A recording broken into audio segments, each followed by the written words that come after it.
Resting far in the north, past the sacred snowfields, hidden from the outside world, is a place of compassion and unity. Here lies a child, resting in a cocoon, quite literally going through a metamorphosis. This child lies waiting for a way to heal the wounds of the past, waiting to embrace the whole of it, waiting to become a god of compassion, the true God, the inner God. Welcome everyone to the Inward Journey series. Each video in this series will take an analytical and psychological profile of the events and main characters in the world of Elden Ring. By understanding their psychology, we can gain access to their motivations and what they represent within the context of the lore. Much like how tarnished archaeologists can tell a story based on the outside world, on this channel we aim to do the same based off the inner world. If you enjoyed this video, be sure to subscribe to the channel to stay up to date on the latest Elden Ring lore. Now sit back and enjoy the first video of An Inward Journey, Scars of the Past. Since the inception of this channel, we have long speculated that Marika went through some sort of trauma in her past.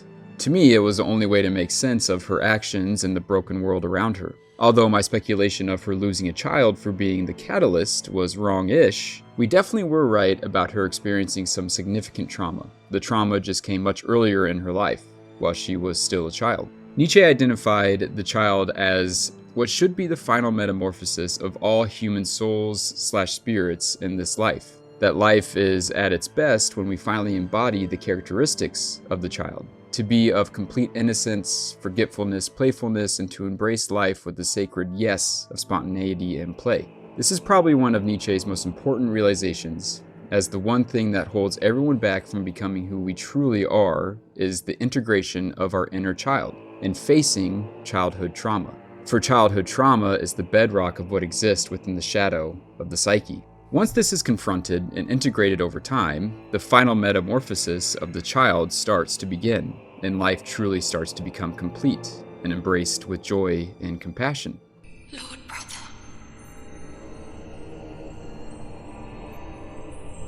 I'm going to be a god.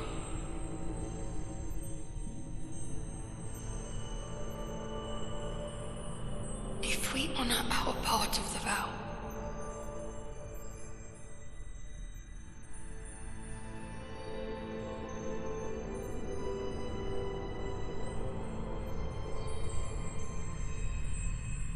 promise me you'll be my consort.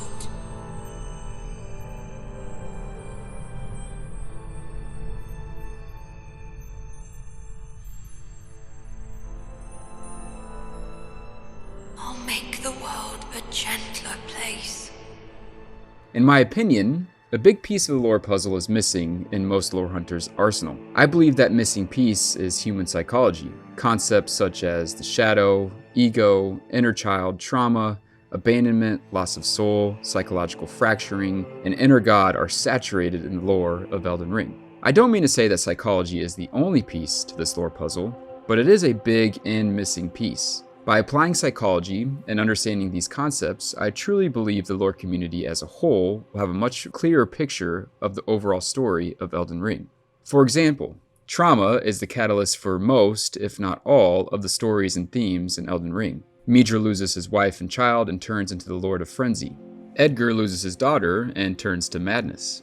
Vike loses his maiden, madness. Romina's church burns to the ground, and in that turmoil, she discovers the twisted and malevolent rot. Mesmer, abandoned and betrayed by his mother, turns to the abyssal serpent.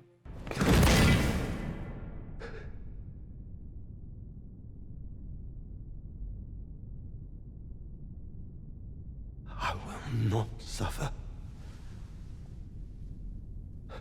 A lord devoid of light.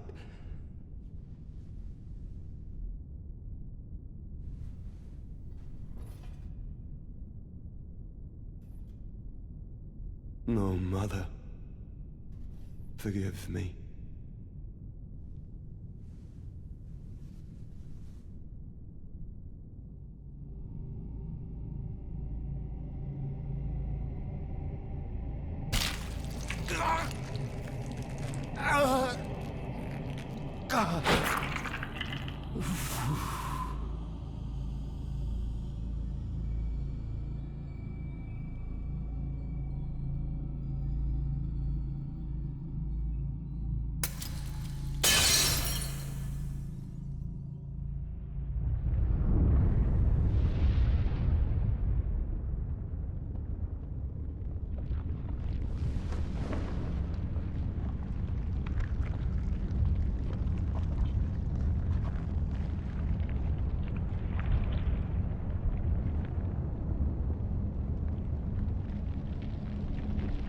soon tarnished.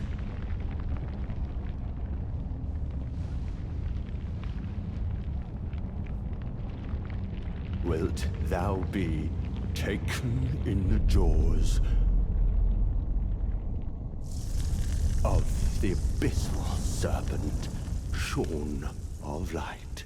Everywhere we look within the world of Elden Ring, trauma is nearby, twisting and corrupting the psyches of the lands between. Marika, being the god of this world, has a very influential psyche, able to warp and change the very landscape we stand on and the laws of the universe. For those that are interested, I will be using a myriad of sources, all texts of various psychological theories and alchemy. But the main source for this specific video are the books by psychoanalyst Donald Kalshed, titled The Inner World of Trauma and Trauma in the Soul.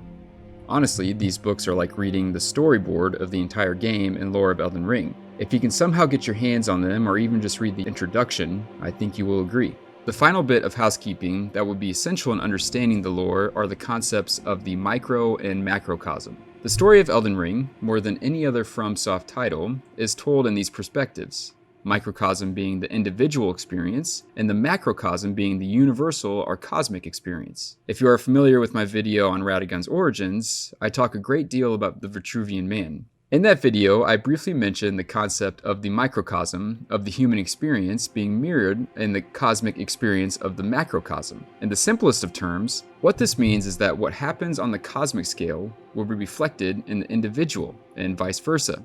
For example, Meteor is broken, an abandoned child of the greater will, left to wallow in the darkness of the Shadowlands. This is the cosmic version of Marika and Mesmer. They are direct reflections of each other, just on different scales. This means that we can understand the cosmic version of the story by understanding the individual story. This is going to be very important moving forward because it will give us answers of these mysterious outer gods by understanding the individual story. They are the same thing, just on different scales. To keep this series as linear and simple as possible, I will start from the beginning and work from there, which, funny enough, will also work its way back to the beginning, the Ouroboros. To begin, I will start each video by explaining the psychological theories surrounding the event or character we are exploring in that particular video. Then, we will show how those theories are mirrored within the said events or characters using in-game evidence. This first video will set up the foundation in which we can view the lore from a psychological perspective. Marika's childhood trauma of witnessing her entire village beat, whipped, and stuffed into jars, leaving her completely abandoned, cannot be overstated. What that type of trauma does to a child's inner world is exactly mirrored in what we see within the lore of Elden Ring. After the series, I believe the unanswered questions and mysteries of the story will be answered. It is my opinion that we have yet to discover the foundation of the House of Cards that is the lore. Trying to understand something without understanding the very foundation is an arduous task. I full-heartedly believe that psychology is that foundation. To fully understand Marika, her character arc, and the lore of Elden Ring at its core, we must first understand her past and the long-term effects of the horror she witnessed of not only her village, but likely her entire family. To do this, we must travel back to her home, the Shaman village. We all know by now what occurred in Bonnie Village and the fate of the shaman, so I'm not going to go into it. Suffice it to say, it was a traumatic event Marika witnessed during her informative years, an event that shaped her entire life. Childhood trauma is a common thread between many psychological illnesses, from anxiety and depression, to psychosis and schizophrenia, to self-harm and suicidal ideation. They are all linked back to some sort of childhood trauma. Childhood trauma can range from physical and emotional abuse, to being abandoned as a child, to witnessing something horrific. The reason childhood trauma is so powerful is because that trauma occurs while the brain is still developing, thus impacting how you view and interact with the world for the rest of your life, or until you can heal that part of yourself. It would be like if while you're baking a cake, halfway through it, you stick your finger in it. That cake will have that fingerprint in it forever. These fingerprints are the ancient relics of the past trauma. As you can imagine, a lot of events take place within the inner world of a child that is experiencing trauma. According to Dr. Donald Kalshed, when trauma strikes the developing psyche of a child, a fragmentation of consciousness occurs in which the different pieces, Jung called them splinter-psyches or complexes, organize themselves into personified beings. Typically, one part of the ego regresses to an infantile period, and another part progresses and grows up too fast. Kalshed further describes these two egos as such. The regressed ego is usually presented and personified as a vulnerable, young, innocent, often feminine, child who remains hidden from the world. Usually the regressed part of the personality is represented as a child or infant, often locked away in a quote-unquote inner cocoon, while the progressed ego is considered a quote-unquote false god, part of the narcissistic defense system. In alchemy, this is the winged animating spirit of the transformation process, Hermes Mercurius. In essence, the entire job of the psyche is to protect this vulnerable child to make sure nothing traumatic happens again. The psyche sets up defenses to protect the child, as the child represents what psychologists refer to as the true self or inner god. The progressed part of the personality is represented and personified by a powerful, benevolent, or malevolent great being who protects its vulnerable partner, sometimes keeping it in prison. This progressed part of the ego is referred to as the quote-unquote caretaker to the regressed part, and is often seen as an angel or winged being. This caretaker's responsibility is to hide and seal away this wounded inner child as to ensure nothing ever violates it again. It is the guardian angel of this childlike ego that will protect its counterpart with their life. Hillman states that these two concepts, the progressed and regressed ego, or protector and victim, are tandem and do not appear alone, but is always paired with the inner child. They are twins of each other, born at the same time by the same event. Together with the regressed and progressed aspects, create the psyche's self-care system, with the progressed caretaker doing anything they can to protect and preserve that innocent child, who is the personification of the personal spirit, the inner god. My flesh was dull gold, and my blood rotted. Corpse after corpse left in my wake. As I awaited his return. As stated earlier, when trauma strikes the psyche of a child, it shatters and fragments into many pieces. These regressed and progressed fragments are just one of many dissociations. There's another aspect of the psyche, the internal saboteur, or the attacking complex. This is a demonic force that resists change and wants the innocent child for themselves. Kalshed explains, most contemporary analytical writers are inclined to see this attacking figure as an internalized version of the actual perpetrator of the trauma. According to Kalshed, the illustration of Blake's good and evil angels struggling over the terrified child is a perfect representation of the inner struggle of protection and possession of this inner child. The evil angel wants to use this child for its own personal gain, while the good angel wants to protect the child at all costs.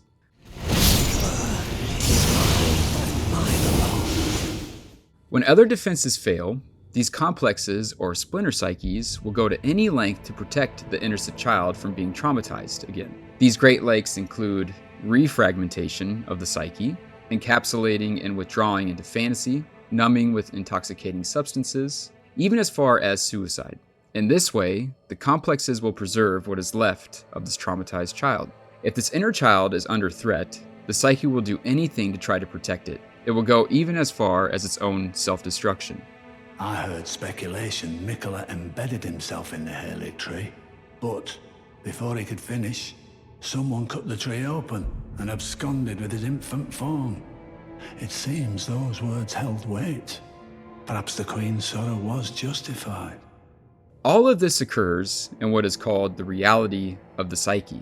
The reality of the psyche is an intermediate realm which serves as a ligament connecting the inner self and the outer world. Along with this creation of the self-care system, two additional things occur to the psyche of a child who is experiencing trauma. First is dissociation or sealing away of your wounded inner child, which we already mentioned. This inner child is the regressed part of the ego. This happens involuntarily because it is that child who holds the memories and feelings that are associated with that event. Because those feelings associated with that event are so powerful, the mind fragments and hides those terrible memories away. It's as if the psyche freezes in that moment and stays exactly the way it is until the process of healing begins. As one analyst, Winnicott, so aptly puts it, the inner child or wounded psyche gets sealed and hidden in the cold storage. You could say that this fragment of the psyche stays eternally young, childlike. This is the birth of the inner child. Swiss psychologist Carl Jung explains the inner child as the inside part of all of us that influences all that we do and the decisions that we make. The inner child were us when we were just kids that never grew up. They are who holds all the memories and emotions, good or bad, that we experienced. Mikula the Kind spoke of the beginning. The seduction and the betrayal.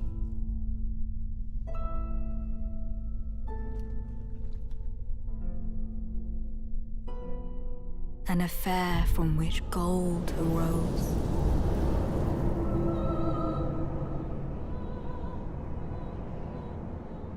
And so too was Shadow born. Another thing that happens to a child's psyche while facing trauma is the creation of the shadow. The shadow is the psyche's blind spot. This can include parts of the personality that are subconsciously considered undesirable, such as trauma or shame. It's a vessel that stores aspects of themselves they don't accept. In short, your shadow is the place within the psyche that houses the aspects of your personality that you abandon. Things like hatred, rage, resentment, and fear are very common traits which get suppressed in the shadow. Although the inner child and shadow sound the same, they're not. The shadow is an ever-evolving place that houses various aspects of our unwanted selves.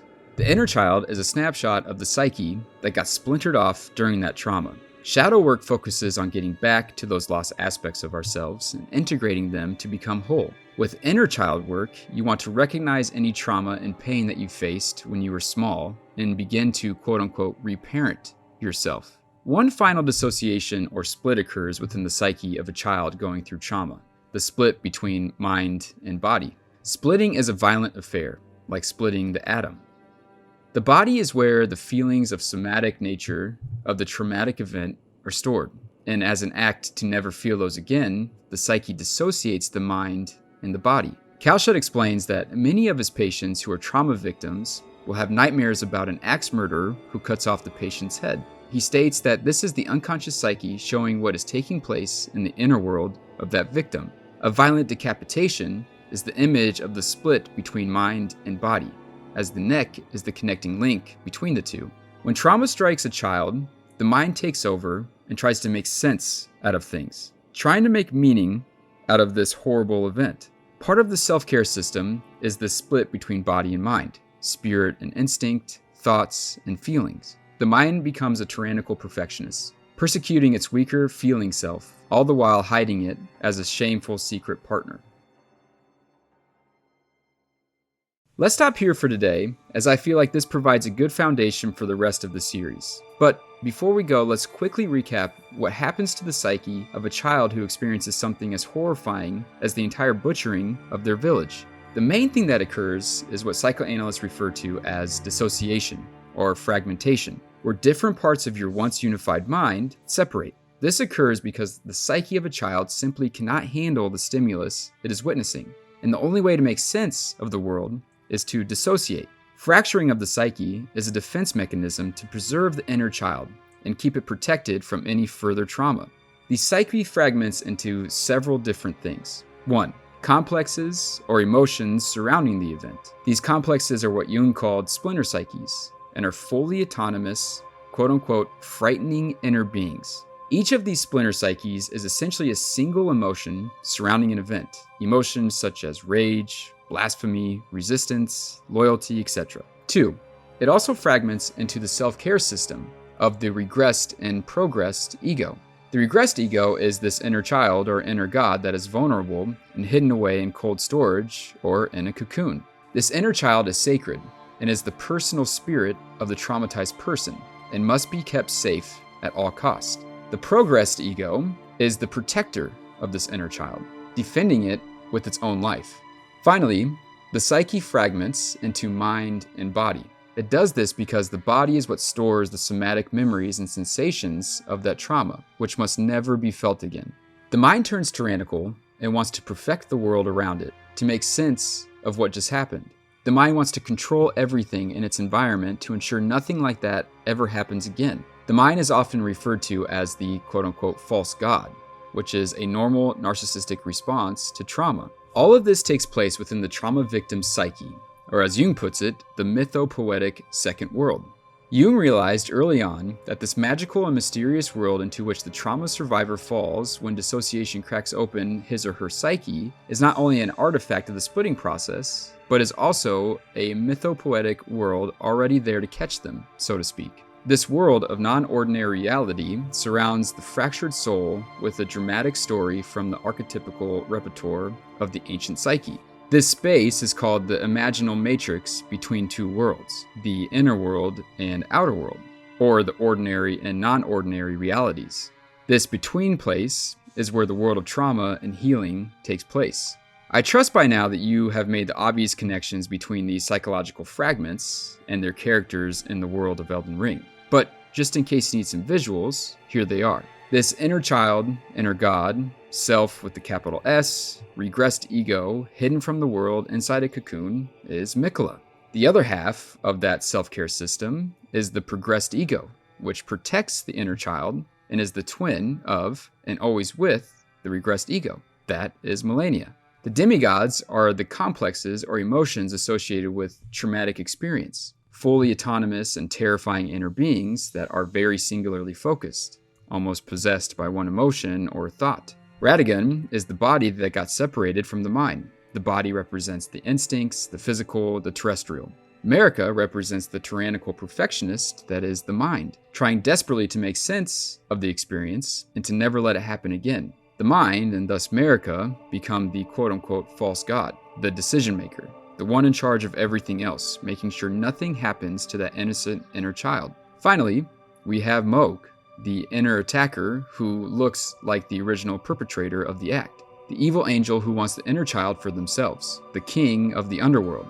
And just like Dante, the only way to get out of this inner hell is through the devil himself. This is why Miquella needs Mohg's body. The only path to healing is through the devil. Like I said at the beginning of this video, today is only about laying the foundation for the rest of the series, where I'll dive into each of these concepts further and flush them out completely within the context of Elden Ring. First, we had to understand the roles each of these characters play, and what the lands between represents before we can dig deeper. I hope that these incredible similarities between the inner world of trauma victims and the horror we see in Elden Ring allows you to see the story and characters a little differently. Understanding the basis of which these characters are formed from will help not only with the series, but hopefully make sense out of your own thoughts on them as well. We as a community have been stuck for nearly 2 years trying to make sense of the relationships between these characters and the timeline of events. I think applying this approach will finally allow us to see the full picture and realities of the lore of Elden Ring.